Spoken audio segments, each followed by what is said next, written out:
We've all been there. You're standing in front of a breathtaking scene, you press the shutter button, and then you look at the photo and it's just wrong. Well, today, let's fix that. So whether you have a professional camera or just your phone, these 5 tips will help you stop taking snapshots and start creating art. Let's dive in.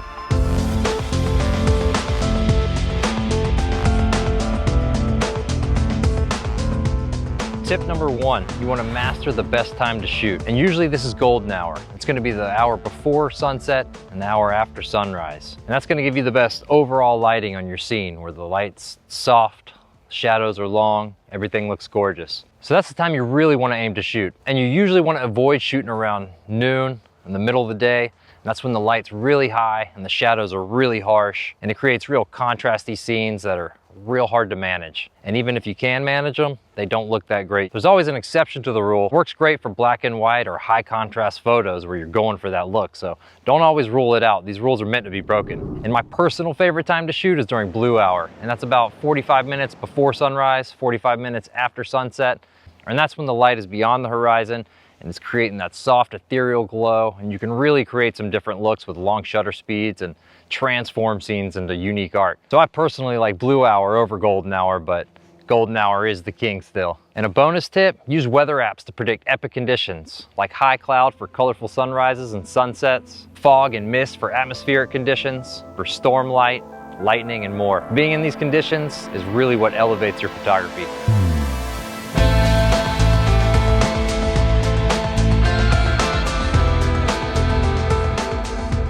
All right, tip number 2, use layers to create depth in your image. So don't just look at the horizon, think in layers. Your foreground, your midground, your background, and how you can use those to tell a story and create depth. And an example of how you would use this is find a foreground subject like a rock, a flower, interesting textures, water, anything you can use up close to create interest in the bottom of your frame.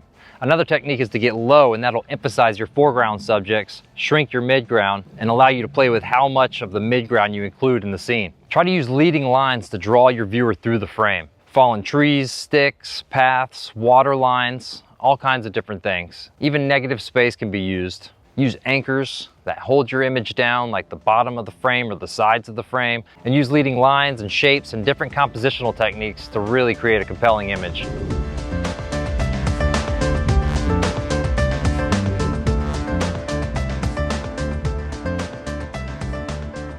All right, number 3, we're gonna go over some camera settings to get the most detail out of your shots. First of all, you wanna set your camera to manual so that you have full control of the camera settings. For your ISO, you always wanna shoot at the base ISO of the camera. That's usually 100 or 50. And that's gonna ensure you have the cleanest image with the least amount of noise and grain. You always wanna be shooting in RAW. This might be painful if you're not used to editing, or you don't have an editing software picked out, or you've never used one yet, but you always want to be shooting in RAW, and that's how you get the most out of your camera, the most out of your camera's sensor, and the most out of your images. You're going to get the most dynamic range, the most detail. And if you want, you can shoot RAW and JPEG at the same time. That's no problem, but always capture your RAW images, because you never know what gems you might find 5 years down the road. And you always want to protect your highlights. Modern cameras can really pull detail out of shadows, but you cannot recover blown highlights. So if anything, always protect your highlights and make sure you have detail in your bright spots. For your aperture, use a high f-stop number like f8 through f16, and that's going to allow you to capture the most in-focus range in your image. The largest depth of field, which is the range of acceptable sharpness.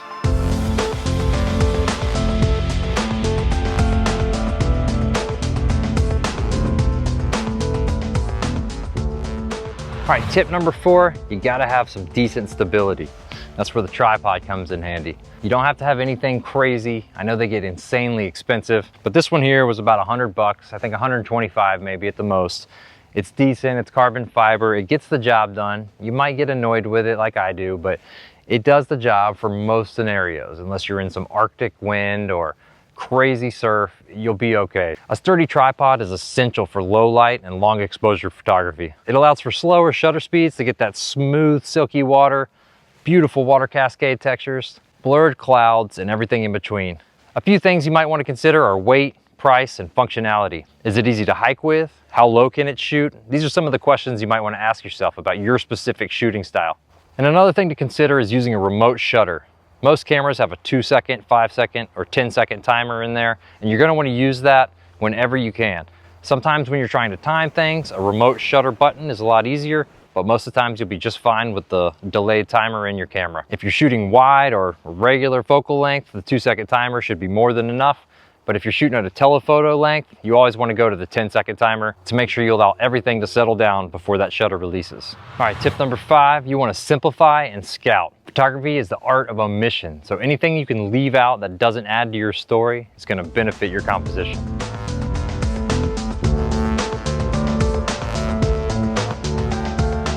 And don't just go out there and hope for the best. Always pre-plan. Research your locations beforehand using tools like Google Earth and satellite images. Find areas of interest. And if you want to know more information about how I scout local areas, you can watch this video right here, or here, or here. Landscape photography is 80% about being at the right place at the right time. Be patient, show up early, and don't be afraid to fail. And before you know it, you're going to come away with some amazing images. So what's one landscape photography location on your bucket list? Drop it in the comments below. I'd love to know. And we'll see you next time, guys. Thanks.